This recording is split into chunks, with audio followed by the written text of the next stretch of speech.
Video பார்க்குற எல்லாருக்கும் வணக்கம் நண்பா. இது உங்கள் ரெஸ்லிங் கிங் தமிழ். நான் உங்கள் ரகுமான். எல்லோரும் நல்லா இருக்கீங்களா? இன்றைக்கி நம்ம பார்க்க போகிற செய்தி பார்த்திங்கன்னா ரொம்பவே இன்ட்ரெஸ்டிங்காகவும் செம்ம அப்டேட்லாம் கிடச்சிருக்குது. சரி வாங்க வீடியோக்குள்ளே போகலாம். அதுக்கு முன்னாடி ஃபஸ்ட் டைம் நம்ம சேனலுக்கு வந்துருக்கீங்களா, மறக்காமல் சப்ஸ்கிரைப் பண்ணி பெல் ஐக்கானை கிளிக் பண்ணி வச்சுக்கோங்க மக்கா.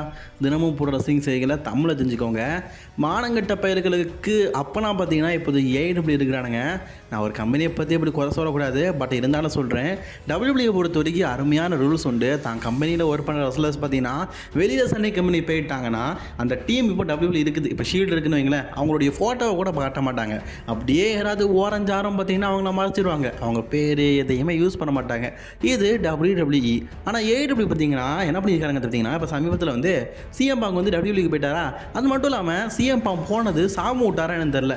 அன்னைக்கு படுத்த ஏடபிள்யூ இது வரைக்கும் பார்த்தீங்கன்னா எலும்ப முடியலை உண்மையாக சொல்லணும்னா. சரி அதை விட்டு தெலுங்க. ஏடபிள்யூ பார்த்தீங்கன்னா இன்றைக்கி வந்து சிஎம் பாங்குக்கும் பிளாக்பெரிக்கும் பேக் ஸ்டேஜில் நடந்த அந்த பிரச்சனை இருக்குது பார்த்தீங்களா, அதை பற்றி நாங்கள் ஒரு வீடியோவை ரிலீஸ் பண்ணுறோன்னு சொல்லிட்டு ரிலீஸ் பண்ணியிருக்காங்க. அதாவது சிஎம் பாங் வந்து அஃபிஷியலி டபிள்யூடியில் ஒர்க் பண்ணுறாரு. நியாயப்பட்டி நியாயம்னு ஒன்று இருக்குல்லப்பா அப்படின்னு பார்த்தா இந்த வீடியோவை ரிலீஸ் பண்ணதுக்கு சிஎம் பாங்கிட்ட பர்மிஷன் கேட்கணும். அதுவும் கேட்கல. நீ முன்னாடி டபிள்யூபியில் ஒர்க் ஏஇடபிள்யூ ஒர்க் பண்ணலை, அந்த உரிமையில் நாங்கள் இதெல்லாம் ரிலீஸ் பண்ணுறோம் அப்படின்னு சொல்லிட்டு அவங்க பாட்டுக்கு ரிலீஸ் பண்ணிட்டானுங்க. சிஎம் பாங் இதை பற்றி கேட்கல. அவங்க என்ன தெரியுமா நினச்சாங்க, இதை வெளியிட்டால் சிஎம் பாங் மேலே தப்பு இருக்குது, ஃபேன்ஸ் எல்லாம் பார்த்தீங்கன்னா சிஎம் பாங் ஹேட் பண்ணுவாங்க, ஏடபிள்யூவை தலையில் வச்சு தூக்கி கொண்டாடுவாங்க அப்படிங்கிற மாதிரி நினச்சாங்க போல இருக்குது. பட் அந்த வீடியோ ப்ளே ஆகும்போதே பார்த்தீங்கன்னா ரசிகர்கள் எல்லாருமே சிஎம் பங்குன்னு சொல்லிட்டு சிஎம் பாங்குக்கு தான் ஆதரவு தெரிவிச்சானுங்க. ஏடபிள்யூக்கு கடைசியில் பார்த்தீங்கன்னா மொக்க வாங்கிருச்சு. சிஎம் பாங்கை பொறுத்த வரைக்கும் மைனஸும் ஒரு ப்ளஸ் உண்டுங்க. ஒன்று பயங்கரமான வாய் சவுடாலு, வாயை வச்சே பார்த்தீங்கன்னா சாதிக்கணும்னு நினைப்பார். ரெண்டாவது இன்ஜுரி மேனு, சின்ன காயத்துக்கெல்லாம் இன்ஜுரி ஆகிட்டு இருக்கும். ஏடபிள்யூவில் பார்த்தீங்கன்னா ஒர்க் பண்ணது 1 வருஷம், அதில் 9 மாதம் பார்த்தீங்கன்னா ரெஸ்ட்லேயே இருந்திருக்காரு. ஏன் இப்போ கூட டபிள்யூபியில் பாருங்களேன், விளையாடினது ஒரு மேட்ச்சு, அந்த ஒத்த மேட்ச்லேயும் கையை உடச்சிக்கிட்டாரு. அவருக்கு உடம்பும் பார்த்தீங்கன்னா ரொம்ப வீக்காக தான் இருக்குது.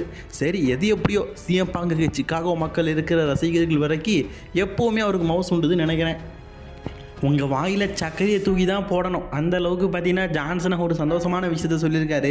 ஜான்சனா 17 முறை வேர்ல்டு சாம்பியன் ஆக மாட்டாரா, ஒரு ரெக்கார்டு படைக்க மாட்டாரா, கோடி ரோட்ஸை சாம்பியன் ஆகிறதுக்கெலாம் வராரு, அவர் சாம்பியன் ஆக மாட்டுக்காரே அப்படிங்கிற மாதிரி ரசிகர்கள் புலம்பி தள்ளுற விஷயம்லாம் பார்த்தீங்கன்னா என் காதில் தினமும் கேட்டுக்கிட்டு தான் இருக்குது. இப்போது நம்ம நியூஸுக்கு வந்துடலாம். நம்ம ஜான்சனா இருக்கார்ல, மீண்டும் டபிள்யூக்கு வர போகிறாரு, ஃபுல் டைமாக வர போகிறாரு. 2025 நம்ம ரெஸ்லிங் கரியரை விட்டு போக போகிறேன். அது மட்டும் இல்லாமல் நான் வந்து இப்போ ஒரு சில மூவிஸில் நடிக்க போகிறேன். அதில் பார்த்தீங்கன்னா பேஸ்மேக்கரோட 2 இருக்குது. இதெல்லாம் பார்த்தீங்கன்னா 3-4 மாதத்தில் முடிச்சிடுவேன். பாருங்கப்பா, அந்த ஒரு சூப்பர் ஹீரோ படத்தையே 3-4 மாதத்தில் முடிச்சிடானுங்க. நம்ம ஊரில் ஒவ்வொரு படத்தையும் பார்த்தீங்கன்னா 2-3 வருஷத்தில் இழுத்துக்கிட்டே இருக்கானுங்க. இதில் நம்ம வர அப்டேட் கேட்டு சாக வேண்டியதாக இருக்குது. சரி அதை விட்டு தருங்க. ஜானதா எப்படி ஒரு 3-4 மாதத்தில் 4-5 படத்தை முடிச்சிடுவேன். அதுக்கப்புறமா பார்த்தீங்கன்னா எனக்கு கால் ஷீட் இல்லை, டபிள்யூபிள்யூக்கு வரதுக்கு சான்ஸ் இருக்குதுன்னு சொல்லியிருக்காரு. அதாவது இந்த வருஷம் டிசம்பருக்கு அப்புறமா டபிள்யூபிள்யூக்கு மீண்டும் வர போகிறாரு நம்ம ஜான்சனா. என்னப்பா சொல்கிறீங்க, பயங்கர அதிசயமாக இருக்கே அப்படின்னு கேட்டிங்கன்னா அது உண்மையிலேயே அதிசயம்தான். ஏன் அப்படின்னு கேட்டிங்கன்னா நம்ம ஜான்சனா பார்த்தீங்கன்னா அவருடைய கெரியருடைய எண்டுக்கு வந்துட்டார் டபிள்யூபிள்யூக்கு. ஸோ ஃபைனலாக பார்த்தீங்கன்னா ஒரு ஃபுல் டைமராக ஒரு 3-4 மாதத்துக்கு பார்த்தீங்கன்னா ரெஸ்லிங் பண்ணிவிட்டு டோட்டலாக ரெஸ்லிங்கை விட்டே போகலாம் அப்படிங்கிற ஐடியாவில் இருக்கார். அதனால தான் ஜான்சனா பார்த்தீங்கன்னா டிசம்பர் மந்த்துக்கு அப்புறமா எந்த விதமான கால் ஷீட் இல்லாமல் இருக்குது. டிசம்பர் மந்த்துக்கு அப்புறமா கால் ஷீட் இல்லாமல் 2025 ஸ்டார்டிங்லேருந்து ஒரு 4-5 மாதம், ஏன் அந்த ஒரு வருஷம் ஃபுல்லாக பார்த்தீங்கன்னா ஜான்சனை சண்டை போட வாய்ப்பு இருக்குது. அந்த நேரத்தில் அவர் ஆசைப்படுற அந்த 17 டைம் வேர்ல்டு சாம்பியன் அப்படிங்கிற சாம்பியன்ஷிப்பை வின் பண்ணிவிட்டு டோட்டலாக பார்த்தீங்கன்னா ரெஸ்லிங் கெரியர் விட்டு போகலாம் அப்படிங்கிற ஐடியா ஜான்சனா இருக்குது. நமக்கு ஒரு சில அப்டேட்டுக்கு கிடச்சிருக்குது. ஜான்சனா எப்போவுமே நீங்கள் டபிள்யூபிள்யூ போனாலும் சரி இருந்தாலும் சரி நாங்கள் ரொம்ப சந்தோஷப்படுவோம். நீங்கள் எத்தனை பேர் கவனிச்சிங்க, டே 1ல் கோடி ரோட்ஸ் வந்து தோற்று இருந்தார்ல, அவர் முகத்தை பார்க்கறதுக்கு அப்படியே ஓரஞ்சானமாக நம்ம ஜான்சனா மாதிரியே இருந்துச்சுல்ல. டபிள்யூபிள்யூ பார்த்தீங்கன்னா ரெசல்மேனியாவில் கிரேட்டஸ்ட் எவர் ஒரு சாம்பியன், கிரேட்டஸ்ட் ஒரு மேட்ச்னு சொல்லிட்டு கோடி ரோட்ஸோட மேட்ச்சை நடத்தி முடிச்சிட்டானுங்க.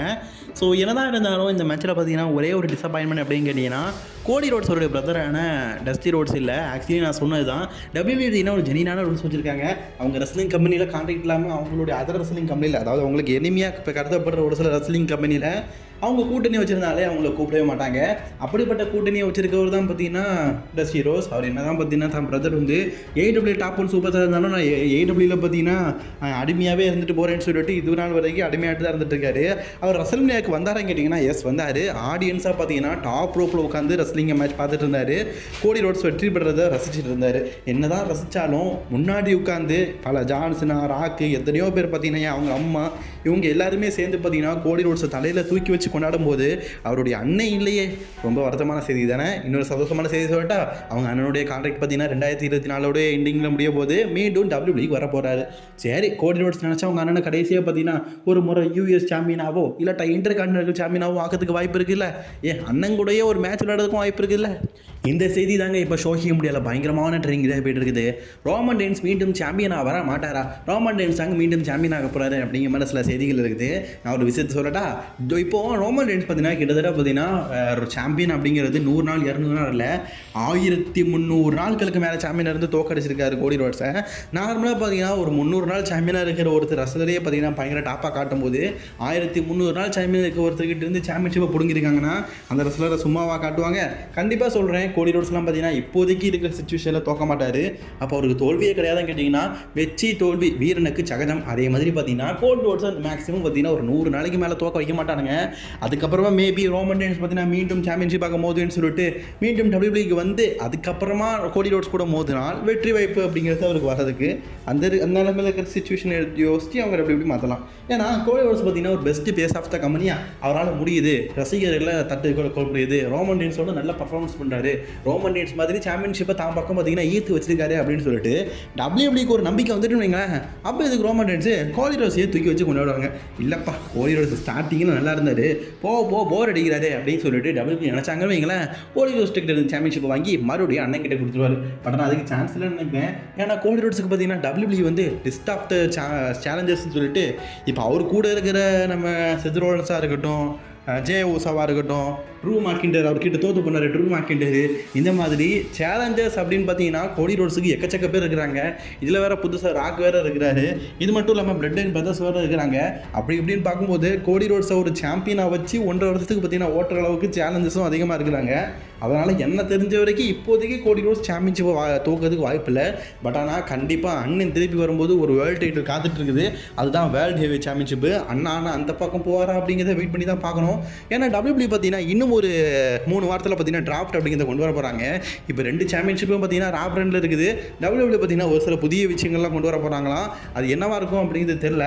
ஸோ டபிள்யூபிள்யூ மேபி பார்த்தீங்கன்னா வேர்ல்டு ஹெவி சாம்பியன்ஷிப்பை ஸ்மாக்டவுன் சைடும் டபிள்யூபிள்யூ அன்டிஸ்பியூட்டட் சாம்பியன்ஷிப்பை ராஸ் சைடும் வச்சிருக்கலாம். அன்டிஸ்பியூட்டட் யூனிவர்சல் சாம்பியன்ஷிப் பார்த்தீங்கன்னா இப்போதைக்கு ராப் ரன்ல தான் இருக்குது. அதை பார்த்தீங்கன்னா மீண்டும் ஸ்மாக்டவுனுக்கு கொண்டு போயிட்டு கோடி ரோட்ஸ் ஸ்மாக்டவுன் ரெஸ்லர் ஆகிட்டு ரோமன் ரெயின்ஸ் ரா ரெஸ்லர் ஆகிட்டாங்கன்னா ரோமன் ரெயின்ஸ் பார்த்தீங்கன்னா ஸ்மாக்டவுனில் இருக்கிற சாம்பியன்ஷிப்புக்காக மோத முடியாது. நம்ம கோடி ரோட்ஸ் மோதாமல் இருந்தாரில் ஒரு வருஷம், அதே மாதிரி மோத முடியாது. அப்போ ராசைடு இருக்கிற ஹெவி வெயிட் சாம்பியன்ஷிப்பாக மோதலாம்ல, நமக்கும் ஒரு புதிய சேஞ்சாக இருக்கும்ல, அண்ணங்கிட்ட ஒரு புது டைட்டில் இருக்கிற மாதிரி. எது எப்படியோ இப்போதைக்கு இருக்கிற சுச்சுவேஷனில் கோடி ரோட்ஸ் தோக்க மாட்டார் அப்படிங்கிற அப்டேட் கிடச்சிருக்குது. ஸோ ரோமன் ரெயின்ஸும் பார்த்தீங்கன்னா இப்போதைக்கு இருக்கிற சுச்சுவேஷனில் மீண்டும் டபிள்யூபிள்யூ வரமாட்டார். ஒரு சில நாட்கள் ஆகும் அண்ணன் டபிள்யூபிள்யூக்கு மீண்டும் வரதுக்கு. அதனால் ரோமனுடைய ஃபேன்ஸ் எல்லாருக்கும் ஒரு சின்ன பிரேக்கு.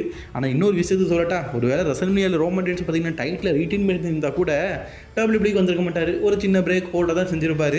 ஸோ அதனால் அண்ணன் சாம்பியனாக இருக்கிறாரோ இல்லையோ டபிள்யூபிள்யூ இல்லாமல் இருக்கிறது அப்படிங்கிறது ஒரு பாசிட்டிவான விஷயமா இருக்குது. அதுக்குன்னு சொல்லிட்டு அண்ணன் திருப்பி வரமாட்டாருன்னு சொல்ல, வரும்போது ஒரு சரமான தம்பமாக இருக்கும். இது நான் சொல்லலை, டபிள்யூபிள்யூ சேர்மனான ட்ரிபிள் ஹெச்சே சொன்னார். ரோமன் ரெயின்ஸுக்கு நாங்கள் இப்போ முடிவு பண்ணியிருக்க ஸ்டோரி லைன் அப்படிங்கிறது நீங்கள் யாருமே கனவுல கூட எதிர்பார்க்காத ஒரு ஸ்டோரி லைனு. எல்லாருமே பார்த்தீங்கன்னா விசில் அடிக்கிற மாதிரி ஒரு பயங்கரமான ஸ்டோரி லைனை கிரியேட் பண்ணியிருக்கோம். அது ட்ரைபல் சீஃபோட வேறு லெவல் அப்படிங்கிற மாதிரி சொல்லியிருக்காரு. ஒரு வேளை பிக் டாக் கேரக்டர் ரிட்டனாக இருக்கும்.